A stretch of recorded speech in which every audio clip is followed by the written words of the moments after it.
welcome back to my channel. I know I'm wearing the same thing I was wearing on my previous video. I'm recording back to back. Anyways, this video is going to be the April's wrap-up video. I did have a lot of reads on April, although most of them are comics. I ended up reading 13 reads. Out of those 13 reads, 2 of them were poetry collections, 2 contemporary novels, 4 manga, 1 graphic novel, and 4 comic book volumes.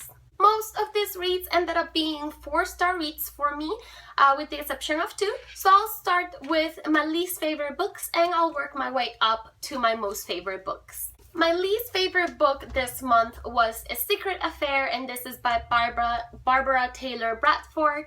I was not impressed by this story at all. It's about a secret affair. This married woman meets this man, they start an affair, and it was just not very interesting. It had all that it needed to be more interesting, but I was just not captivated by the story. It was a very small read, and honestly I just kind of glazed through most of it because I was not paying attention to it. So this was a 2-star read for me. I also read Death Sentence, Volume 1.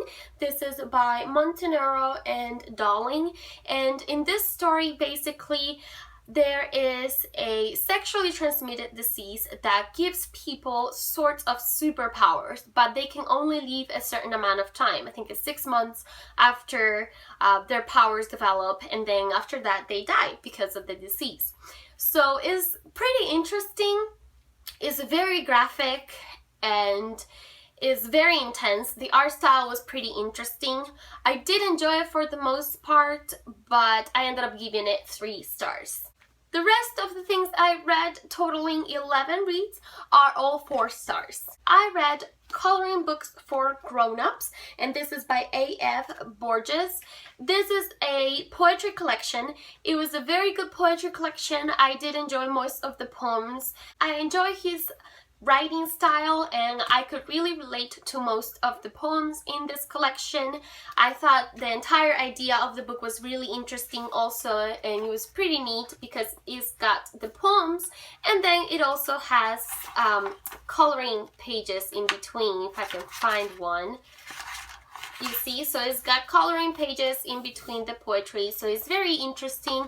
I thought it was a neat idea, and I did enjoy most of the poetry here, so I ended up giving this one 4 stars. I read All I Know About Animal Behavior I Learned in Lemon's Dressing Room, and this is by Irma Bombeck. This was a really fun read. It was basically comparing people to animals in a funny way, and it was just very interesting. I did enjoy it. I thought most of it was funny. It was not laugh out loud funny, but it was just funny and enjoyable, and I liked it, so I gave it 4 stars. I also read The Hungry Ghost Festival, and this is by Jen Campbell.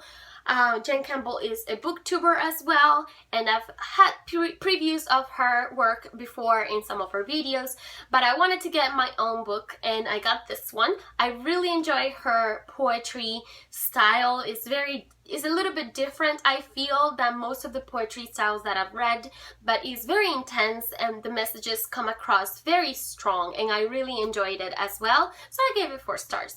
I picked up at the library this one, Summer, and this is by Julian Tamaki and Mariko Tamaki. And this was a very fun graphic novel. It depicted friendship in a very real way, and I really enjoyed the story. It was just very realistic, in my opinion. Everything seemed very realistic. The characters were very realistic. The way the story unfolded was just very realistic. And it dealt with some pretty interesting topics as well. So I really enjoyed it. The art style was very fun also, which is always a plus. So I gave it 4 stars.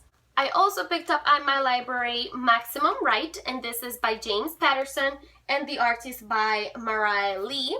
I enjoyed it so much that I ended up picking up the other volumes that my library had, so a total of 4 volumes. This is a manga, and it's about these kids who have been experimented on. So they are half kids, half animals, and it's their struggle with finding the truth of what is happening to them and why why were they chosen for this, and who their families are, who their real families are. It was just very interesting. I really enjoyed it. It was very easy to read, so I gave them all 4 stars.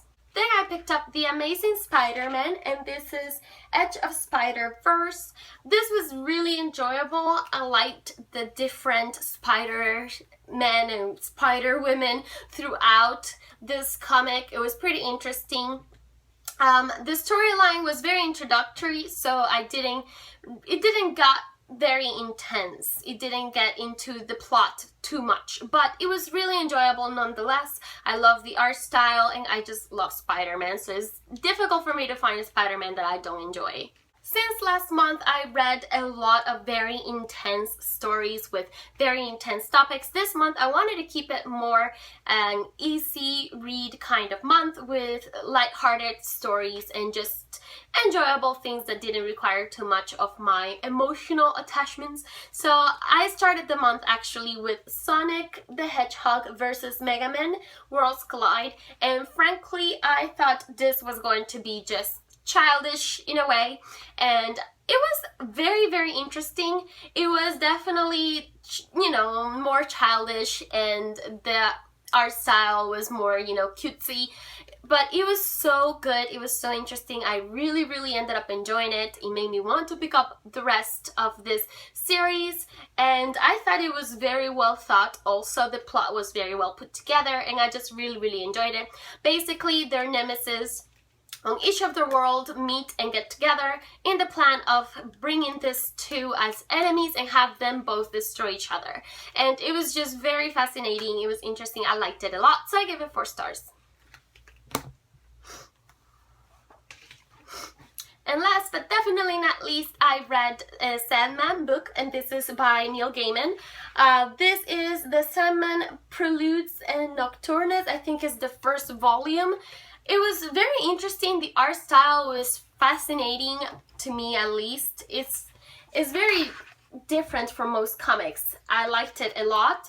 The storyline was a bit confusing at times, but nonetheless very enjoyable. You don't really realize what the main person in the story is until the very end. You think it's one person, but it's not really. The best part of the comic was definitely the very end of it. There was a part of it in the center that kind of stretched out a bit too much, but I still enjoyed it nonetheless. I am a Neil Gaiman fan, so I may be sided towards it, but I just really, really enjoyed it, so I had to give it 4 stars. There you go. These were my reads for the month of April. I know I kept it very simple and I didn't go into too much detail for each book, but I am pretty short on time right now. I need to get one of these books back into the library, and since there were so many of them also, I didn't want it to spend way too much time going over each of them. My favorite ones will have book reviews hopefully in the near future.